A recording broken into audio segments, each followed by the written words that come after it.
فيديو النهارده هنتكلم عن ازاي تختار الاسانسير بتاعك، وازاي تختار طريقه تشغيله، وازاي تبدا تعمل حسابه في تصميم العماره. في سؤالين مهمين جدا لازم نجاوب عليهم. اول سؤال، هل استعمال الاسانسير ده استعمال شخصي حمل خفيف يشتغل فرد اتنين، ولا استعمال شبه مخزن او مصنع بيرفع احمال كبيره؟ السؤال الثاني، هل ممكن توفر اوضه للمكنه ولا لا؟ في عمارات مش متاح ان يتوفر اوضه للمكنه. السؤالين دول هيحددوا نظام حركه الاسانسير وطريقه تركيبه. لو الاسانسير استعمال شخصي زي في عماره صغيره او كده، تبقى حركته الميكانيكيه واحد لواحد، تبقى الطاره عليها الحبال مباشر، طاره بتلف متر، الكابينه تتحرك تحت متر. المعروف عن النظام ده ان هو سهل وبسيط ومش مكلف في تركيبه.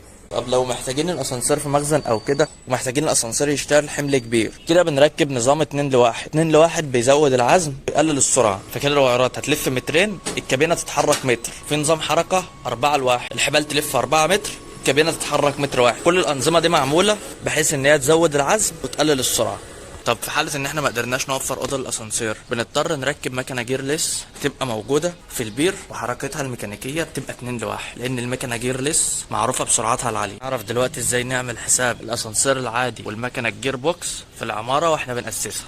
اول حاجه لازم توصل بنهايه الادوار في العماره، لان لو الاسانسير اتركب بيبقى من الصعب ان انت تضيف دور زياده ومكلف جدا، فالاسانسير بيبقى اخر حاجه بتتركب في العماره. ازاي هنعمل حسابه في تاسيس العماره؟ اول حاجه بيبقى طول البير اكبر من عرضه. نفترض ان احنا محتاجين مساحه الكابينه متر طول ومتر ونص عرض، دي مساحه الكابينه الصافي. طب مساحه البير هتبقى كام؟ احنا قلنا الطول بتاع الكابينه هيبقى متر، هنضيف عليه 10 سم بتوع التقل، بيبقى ورا التقل مساب 5 سم، وقدام التقل مساب 10 سم من ناحيه الكابينه، يبقى كده 25 سم، ومتر 25 سم، ومن الكابينه للباب بالساب 10 سم، يبقى كده متر 35. ده الطول. بالنسبه للعرض بنسيب 7 سم للكابول اللي ماسك الدليل، تمام، والدليل نفسه بيبقى 7 سم، و5 سم بين الدليل والكابينه. واحنا قلنا العرض بتاع الكابينه متر ونص، يبقى كده عرض البير متر و90 سم.